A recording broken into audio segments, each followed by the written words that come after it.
ಎಲ್ಲರಿಗೆ ನಮಸ್ಕಾರ.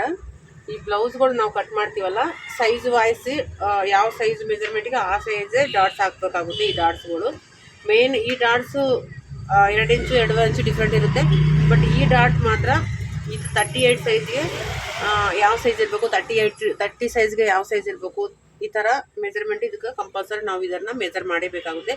ಯಾಕಂದರೆ ಚೆಸ್ಟು ದಪ್ಪ ಇದ್ದವರಿಗೆ ಒಂಥರ ಡಾಟ್ಸ್ ಹಾಕಬೇಕಾಗುತ್ತೆ, ಚೆಸ್ಟ್ ಸಣ್ಣ ಇದ್ದವರಿಗೆ ಒಂಥರ ಡಾಟ್ಸ್ ಹಾಕಬೇಕಾಗುತ್ತೆ. ಯಾವುದೇ ಬ್ಲೌಸ್ಗಳು ಮೆಜರ್ಮೆಂಟ್ ತೊಗೋಬೇಕಾದ್ರೆ ನೀವು ಗೊತ್ತಿಲ್ಲಾರ್ದ್ರೆ ಏನು ಮಾಡ್ತೀವಿ ಅಂದರೆ ಈ ಪೋರ್ಷನ್ ಕಡಿಮೆ ಮಾಡಿದ್ರೆ ಫ್ರಂಟ್ ಪಾರ್ಟ್ ಎತ್ಕೊಳ್ಳುತ್ತೆ. ಸೊ ಆ ಥರ ಆಗಬಾರ್ದಂದ್ರೆ ಇದನ್ನ ಇದೆಯಲ್ಲ ಮೆಜರ್ಮೆಂಟು, ಅವ್ರ ಮೆಜರ್ಮೆಂಟ್ ಪ್ರಕಾರ ಇದರ ಮೇಲೆ ಇಲ್ಲಿ ಶೋಲ್ಡ್ರಲ್ಲಿಂದ ಇಲ್ಲಿ ಡಾಟ್ಸ್ ಪಾಯಿಂಟ್ ಸ್ಟಿಚಿಂಗ್ ಆಗಿದೆಯಲ್ಲ ಅಲ್ಲಿವರೆಗೆ ಇಟ್ಕೊಂಡು ಇಲ್ಲಿ ಮಾರ್ಜಿನ್ ಬಿಟ್ಟು ಒಂದು ಅರ್ಧ ಇಂಚ್ ಮಾರ್ಜಿನ್ ಬಿಟ್ಟು ಮತ್ತೆ ಇಲ್ಲಿ ಒಂದು ಸ್ವಲ್ಪ ಮಾರ್ಜಿನ್ ಜಾಸ್ತಿ ತೊಗೋಬೇಕು.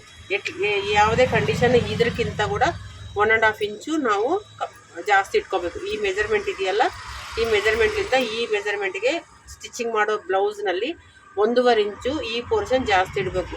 ಇದನ್ನು ಯಾರಾದರೆ ತಪ್ಪು ಅಂದರೆ ಕಟಿಂಗ್ ಕರೆಕ್ಟಾಗಿ ಮಾಡಿಲ್ಲೋ ಅವ್ರಿಗೆ ಮಾತ್ರ ಈ ಫ್ರಂಟ್ ಪಾರ್ಟ್ ಎತ್ಕೊಳ್ಳುತ್ತೆ, ಈ ಭುಜದ ಪಾಯಿಂಟ್ ಇರುತ್ತಲ್ಲ ಹಿಂದಕ್ಕೆ ಹೋಗ್ಬಿಡುತ್ತೆ. ಸರಿನಾ? ಇದನ್ನು ನೆನ್ಪಿಟ್ಕೋಬೇಕು. ನೆಕ್ಸ್ಟ್ ವಿಡಿಯೋದಲ್ಲಿ ಮತ್ತೆ ಮೀಟ್ ಆಗೋಣ. Thank you.